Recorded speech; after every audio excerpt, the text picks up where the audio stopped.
오늘 말씀은 많은 성도님들이 잘 알고 있는 말씀입니다. 많은 성도님들이 알고 또 암송하는 구절이기도 하지요. 우리가 예수님을 믿으면서 삶의 방향을 어디로 잡아야 할지를 가르쳐주는 영적인 나침판과도 같은 말씀입니다. 우리가 나침판만 있으면요, 사실 어디 가든지 어떤 방향을 잡아서 길을 잡을 수가 있어요. 나침판은 항상 어디를 가리킵니까? 나침판의 끝은 항상 북쪽을 가리키죠. 그래서 어디 가든지 지도를 놓고 지도의 방위 표시대로 딱 그 나침판을 놓으면 이게 어디 방향이다라는 걸 알아서 우리가 그 방향을 잡고 갈 수 있는 기준점을 잡을 수가 있거든요. 오늘 말씀이 바로 그렇다는 것이죠. 오늘 말씀이 우리 그리스도인들이 어떻게 살아야 되는지, 어디를 향해서 가야 되는지를 보여주는 그런 나침판과 같은 역할을 하는 말씀이다라는 것이죠. 그렇다면 오늘 말씀을 통해서 우리는 무엇을 배울 수 있을까? 먼저 예수를 믿고 구원받은 우리는요, 우리 자신을 위해서 하는 것이 아니다라는 것을 생각해야 된다는 것이죠. 본문 7절 말씀을 같이 읽겠습니다. 시작. 우리 중에 누구든지 자기를 위하여 사는 자가 없고 자기를 위하여 죽는 자도 없도다. 사도 바울이 왜 이 말씀을 하고 있냐면 당시 로마 교회의 갈등의 원인 때문에 이 말씀을 하는 거예요. 당시 로마 교회에는요, 서로가 믿음이 좋다고 하는 두 그룹이 있었어요. 우리가 믿음이 좋아, 아니야 우리가 믿음이 좋아, 그러면서 이게 다투는데, 그 다투는 이유가 뭐냐면 고기를 먹는 거였어요. 고기. 그 당시에 시장에서 살 수 있는 고기는 다 우상을 섬기는 제단에 드려졌던 고기예요. 그러니까 어떤 그리스도인들은 우리가 예수님을 믿고 하나님을 믿는 사람들인데 어떻게 우상에게 드려졌던 고기를 먹느냐. 특별히 율법에 보면 아주 이걸 엄격하게 금하거든요. 그러니까 우리는 하나님을 믿는 사람으로서 우상에게 드려졌던 고기를 절대 먹을 수가 없어. 그런데 너희는 고기를 먹으니까 너희는 믿음이 안 좋은 사람이야, 이렇게 얘기하는 거죠. 그런데 그 고기를 먹는 사람들의 입장에서는 우리는 예수님을 통해서 하나님의 백성이 돼서 하나님의 자녀가 돼서, 그러니까 그런 사소한 율법에 얽매일 필요가 없어. 저게 비록 우상제물에게 드려졌다 내려온 거지만, 그렇지만 거기에 귀신이 쓰여 있는 것도 아니고 그냥 저건 고기일 뿐이야. 그냥 육식일 뿐이야. 그러니까 그거를 먹어도 문제가 되지 않아. 저걸 그냥 고기다 생각하고 먹고 저걸 우상에게 드려졌던 제물이라고 생각하지 않으면 돼. 그러니까 이렇게 생각하는 우리가 믿음이 좋은 거고, 그것 때문에 고기를 못 먹는다고 하는 너희들이 믿음이 안 좋은 거야. 그런데 고린도전서에도 보면 이런 내용들이 나오는 걸 보면 사실 이게 로마 교회만의 문제가 아니라는 거죠. 전체적인 문제였던 거예요. 초대교회 전체적으로 그 구약의 율법적인 문제에 있어서 이거를 지켜야 되느냐, 이거를 무시해야 되느냐 하는 문제들이 계속 초대교회에서 부딪히고 있는 그런 상황이었다라는 것이죠. 또 특정한 날, 안식일이 더 특별한 날이냐, 주일이 더 특별한 날이냐, 이런 거 가지고도 싸우기도 하고요. 그래서 이런 문제들 때문에 사도 바울이 지금 이 말을 하는 거죠. 지금 우리의 입장에서 보면 참 유치한 문제로 싸웠구나라는 생각을 할 수도 있습니다. 그런데 깊게 생각을 해보면 은혜가 돼요. 또 도전도 돼요. 왜냐하면 지금 우리가 신앙생활하면서 과연 그들처럼 먹는 거 하나, 마시는 거 하나 때문에 이렇게 고민을 하는가? 과연 내가 이걸 먹는 게 하나님의 뜻에 맞나? 내가 과연 이걸 마시는 게 신앙생활하는데 도움이 되나? 아니면 방해가 되나? 이런 문제들을 우리가 생각을 해보면서 신앙생활을 하는가? 대부분의 크리스찬들은 그런 문제에 신경 안 쓰잖아요. 그리고 신앙생활하면서 전반적으로 우리가 어떤 그런 사소한 문제들을 고민해가면서 신앙생활을 안 하지 않습니까? 그런데 초대교회는 그런 문제를 가지고 심각하게 고민했다는 거죠. 그래서 우리 이 현대의 그리스도인들이 이런 어떤 진지한 신앙의 자세만큼은 본받아야 될 필요가 있다라는 것이죠. 그런데 사도 바울은 이 문제에 대해서 어떻게 이야기하냐면, 그런 문제라면 서로 비난할 필요가 없다. 그거는 그냥 지엽적인 문제이지 구원과 관련된 근본적인 문제는 아니다. 너희들이 고기가 좀 어떻게 마음에 걸린다면 그럼 먹지 마. 마음에 안 걸려? 그럼 먹어. 그러나 상대방을 서로 비난하지는 마. 그건 상대방의 믿음이야. 그거는 구원받는 거와는 큰 문제가 없으니 그냥 너희가 양심에 옳은 대로, 양심대로 그냥 하면 돼. 그걸 가지고 서로 비난하지 마. 고기를 먹겠다고 하는 것도 못 먹겠다고 하는 것도 결국은 우리가 어떻게 하면 하나님을 잘 섬길 수 있는지, 어떻게 하면 우리가 예수님을 잘 믿을 수 있는지, 그것 때문에 이런 이야기들을 하는 거잖아. 그러니까 이런 거 생각하지 말고 그냥 너희들이 생각하는 대로, 이 문제는 그냥 너희들이 생각하는 대로 믿고 상대방을 비난하지 않고 열심히 신앙생활하면 좋겠다. 사실 이것이 우리에게 굉장히 중요한 부분이기도 해요. 왜냐하면 우리가 신앙생활하면서 어떤 양심에 걸리는 문제들이 있지 않습니까? 양심에 걸리면 우리가 신앙생활하는 전반에 여러 가지 문제가 돼요. 내가 하나님 앞에 기도할 때 양심에 걸리는 문제가 있으면 하나님 앞에 당당하게 요구를 못해요. 그래서 내 양심에 걸리는 문제가 있다면 한 번쯤 다시 생각을 해보고, 주님 안에서 이 문제가 해결되지 않으면 그 문제는 삼가하는 것이 좋다. 그래서 우리가 신앙생활을 할 때 내가 하나님을 기뻐하는 신앙생활이 중요해요. 내가 하나님을 기뻐하는 신앙생활. 그런데 내가 하나님을 기뻐하기 위해서는 내 양심에 거리낌이 없어야 된다. 이게 어떤 면에서 보면 굉장히 중요합니다. 그래서 우리는 정말 주님 안에서 부끄러움 없이, 윤동주 시인이 고백한 것처럼 정말로 하늘을 우러러 한 점 부끄러움이 없는 그런 신앙생활을 살기 위해서 우리가 노력해야 된다. 그래서 혹시 하나님의 말씀을 읽다가 듣다가 기도하다가 마음에 걸리면 그 문제에 대해서 진지하게 생각하고 정말로 내가 하나님 앞에 나아가기 위해서 이 문제를 어떻게 할까 한 번쯤 고민하고 결단하는 것이 필요하겠다라는 것이죠. 이런 선택을 위해서 우리에게 도움을 주는 두 가지 성경 구절을 함께 읽어보려고 합니다. 고린도전서 6장 19절과 20절 말씀입니다. 같이 읽어볼까요? 시작.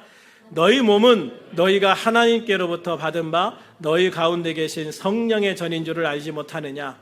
너희는 너희 자신의 것이 아니라 값으로 산 것이 되었으니 그런즉 너희 몸으로 하나님께 영광을 돌리라. 아멘. 갈라디아서 2장 20절도 같이 읽겠습니다. 시작. 내가 그리스도와 함께 십자가에 못 박혔나니 그런즉 이제는 내가 사는 것이 아니요 오직 내 안에 그리스도께서 사시는 것이라. 이제 내가 육체 가운데 사는 것은 나를 사랑하사 나를 위하여 자기 자신을 버리신 하나님의 아들을 믿는 믿음 안에서 사는 것이라. 할렐루야. 이 두 구절에서 공통적으로 말씀하시는 게 뭡니까? 이제 우리는 우리 것이 아니다라는 것이죠. 나는 내 것이 아니다. 왜 내가 내 것이 아니냐? 예수님의 핏값으로 하나님이 우리를 사셨기 때문이다라고 말씀하시는 거거든요. 그러므로 이제 우리의 몸은 하나님이 거하시는 하나님의 전, 성령의 전이 되었다라고 말씀하시고 있죠.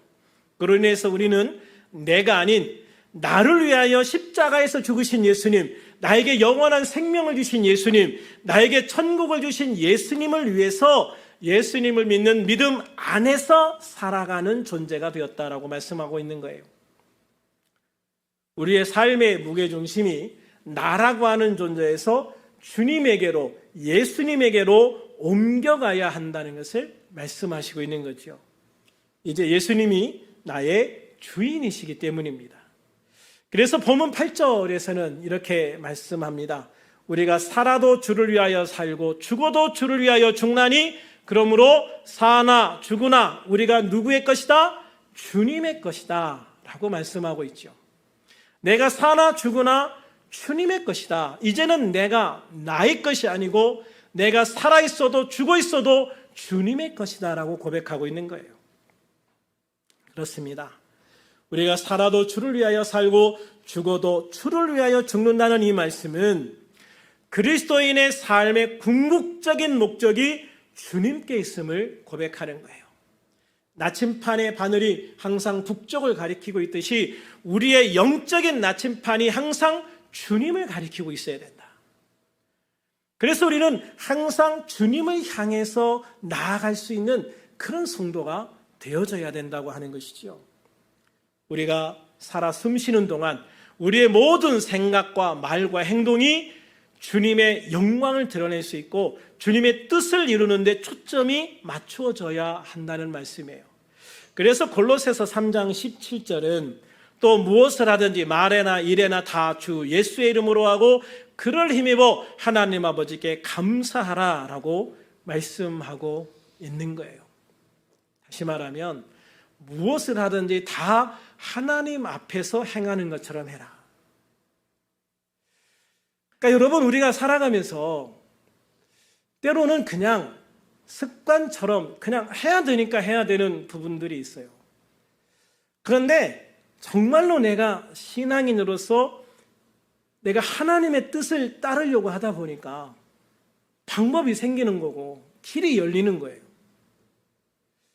하나님 앞에 기도하면서도 이것도 걸리고 저것도 걸리고 이것도 죄송하고 내가 정말 기도하는 게 맞는지도 모르는 그런 기도를 할 때 그 기도를 주님이 어떻게 받으시겠습니까?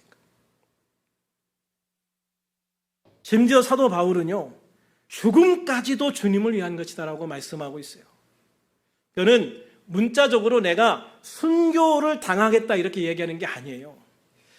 죽음이라는 피할 수 없는 현실 앞에 처한다 할지라도 그것으로 인해서 절망하거나 두려워하는 대신에 죽음조차도 주님의 주권 아래에 있음을 인정하겠다는 것이죠. 그렇게 인정하게 되어지면 마지막 순간까지도 주님을 신뢰하고 주님의 뜻을 따르고 감사하는 삶으로 인생을 마감하면서 주님 앞에 가게 되어지는 거예요. 그렇게 되어지면 그 영혼을 맞아들이는 주님도 얼마나 기쁘시겠습니까? 얼마나 귀한 축복이 있겠습니까? 또 그러한 마지막을 통해서 은혜 받고 예수 믿는 사람들이 있다면 그건 다 본인의 상급이 되어지는 것이죠. 호스피스 병원에 오면 거의 일주일 안에 돌아가신다고 봐야 돼요. 보통 이틀, 3일 보통이고요.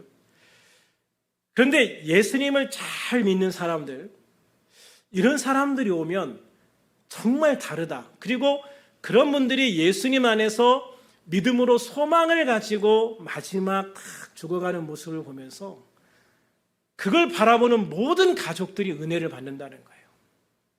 그런데 그 중에도 어떤 한 분이 오셨는데 그분은 거기에서 되게 오래 거의 일주일 동안 계시다 가셨대요. 그런데 그 일주일 동안 그분이 그 안에서 거의 한 30-40명을 전도를 하셨대요. 자기도 이렇게 며칠 있으면 죽을 건데 이분이 그걸 다 아는 거예요. 이제 내 생명이 며칠 안 남았다는 거. 그러니까 휠체어를 밀어달라고 하면서 곳곳에 가면서 우리 이제 길어야 며칠, 오늘 갈 수도 있고 내일 갈 수도 있고 나도 그렇고 여러분도 그렇고 이제 다 가야 되는데 지옥 가지 말고 예수 믿고 천국 가자고. 여러분, 지금 이제 죽음의 막바지에 있는 사람이 그렇게 이야기하니까요. 거의 다 받아들이더라고요. 그래서 예수님을 영접하게 하고 같이 기도하고. 그래서 목사님은 그냥 휠체어만 밀고 다니면 돼. 병실마다 휠체어 밀고 들어가면 탁 사람들이 예수님 믿고 영접하고. 그렇게 해서 그분이 그렇게 많은 사람들에게 예수님을 영접하게 하고 마지막 할 때 그 주변에 있는 모든 사람들이 정말 은혜가 됐다. 그분의 죽음 자체가 은혜가 됐다. 여러분, 우리가 예수 믿고 살다가 죽으려면 기왕이면 그런 삶이 돼야 되지 않겠습니까? 우리의 마지막이 그래야 되지 않겠냐 이 말이죠. 우리의 삶의 마지막 이 죽음조차도 주님의 섭리 안에 있음을 인정하고 이 죽음 이후에 주님을 만난다는 소망을 가지고 감사하고 기뻐하는 모습으로 주님 앞에 나아갈 수 있다면 우리의 삶뿐만 아니라 우리의 죽음조차도 하나님께 영광 돌릴 수 있는 아름다운 삶이 되어지는 것이죠. 그래서 사도 바울은 이렇게 고백하는 거예요. 사나 죽으나 우리가 주의 것이로다.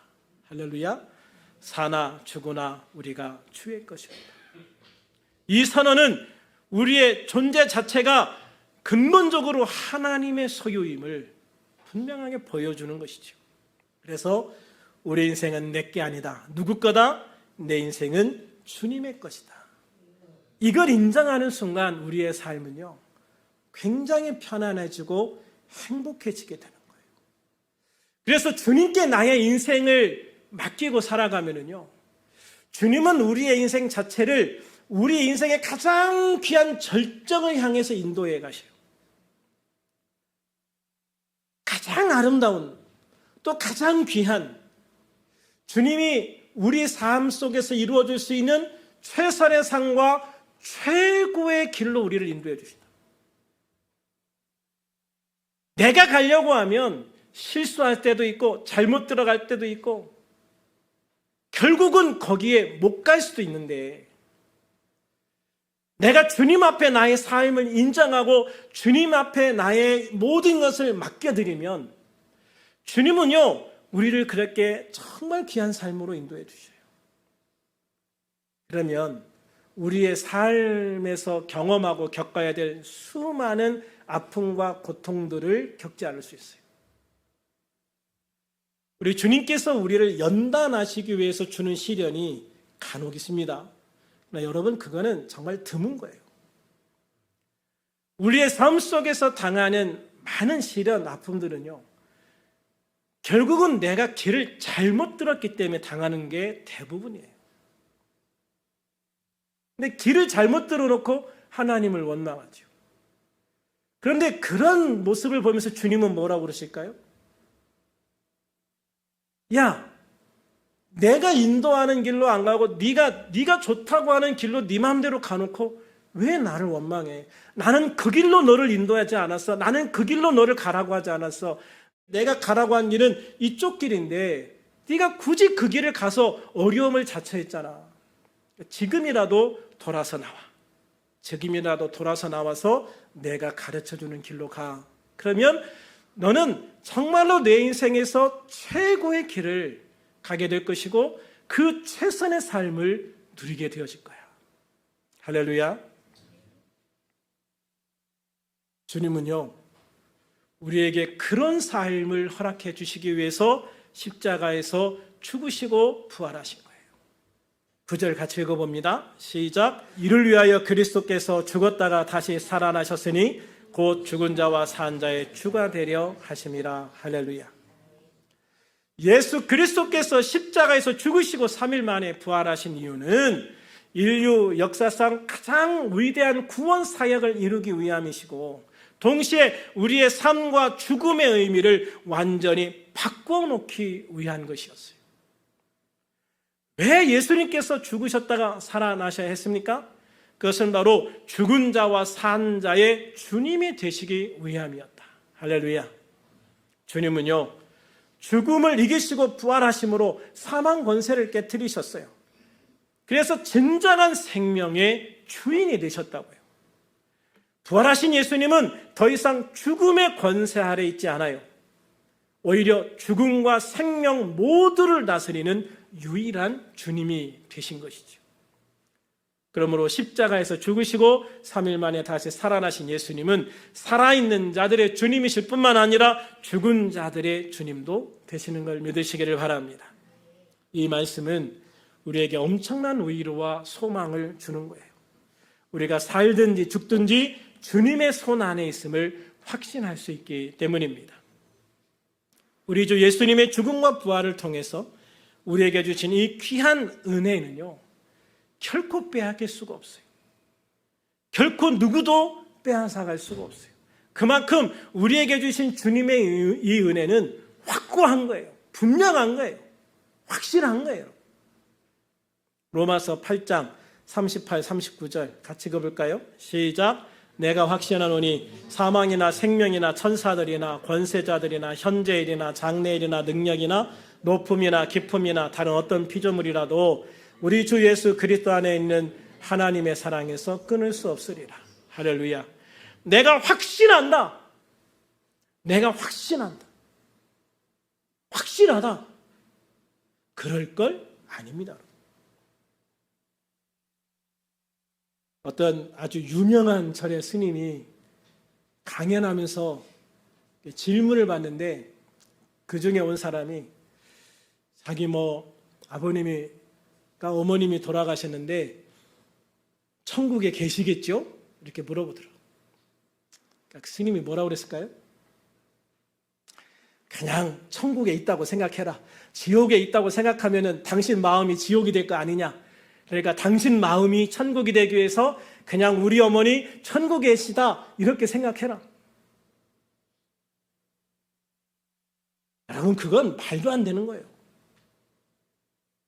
성경은 분명하게 말합니다. 예수를 믿으면 천국이고 예수를 믿지 않으면 지옥입니다. 그가 예수님을 믿지 않았으니 지옥에 가 있겠지요. 그러나 예수를 믿는 우리는 예수 그리스도의 십자가와 부활의 은혜 때문에 우리는 영생을 얻었고 천국을 얻었고 하나님의 자녀가 되어진 거예요. 할렐루야. 우리는 이 일, 확실한 일에 거하는 거예요. 이 확신을 가지고 살아가는 거예요. 아마 그럴 걸 이게 아니란 말이죠. 그럴지도 몰라 이게 아니라는 거죠. 우리는 분명히 천국에 거한다. 할렐루야. 이 믿음을 가지고 살아가는 것이 그리스도인인 걸 믿으시기를 바랍니다. 그리고 이거를 누구도 어떤 것도 빼앗을 수가 없는 것이지요. 우리가 믿음으로 주님 앞에 나아가는 한 그 어떤 세력도 그 누구도 하나님의 이 놀라운 사랑과 은혜 안에서 우리를 빼앗아갈 수가 없는 것을 믿으시기를 바랍니다. 세상에서 가장 귀한 예수님의 생명과 바꾼 하나님의 사랑의 절정이요 은혜요 축복이기 때문입니다. 그러므로 우리들이 8절 말씀처럼 살아도 주를 위하여 살고 죽어도 주를 위하여 죽나니 그러므로 사나 죽으나 우리가 주의 것이로다 라는 이런 아름다운 믿음의 결단의 삶을 살아가기를 원합니다. 그래서 우리의 간절한 기대와 소망을 따라 아무 일에든지 부끄러워하지 아니하고 지금도 전과 같이 온전히 담대하여 살든지 죽든지 우리 몸에서 그리스도가 존귀하게 되는 그런 삶을 살아가는 우리들이 되어지기를 소망합니다. 그래서 우리들이 우리 주 예수 그리스도를 믿는 믿음 안에서 하나님의 백성, 하나님의 자녀로서 생명의 축복을 누릴 뿐만 아니라 이 땅에 허락하시고 주시는 모든 축복과 능력과 은혜를 더 충만하게, 더 풍성하게 누리며 살아가는 우리 모두가 되어질 수 있기를 우리 주 예수님의 이름으로 축원합니다. 축원합니다. 기도하겠습니다.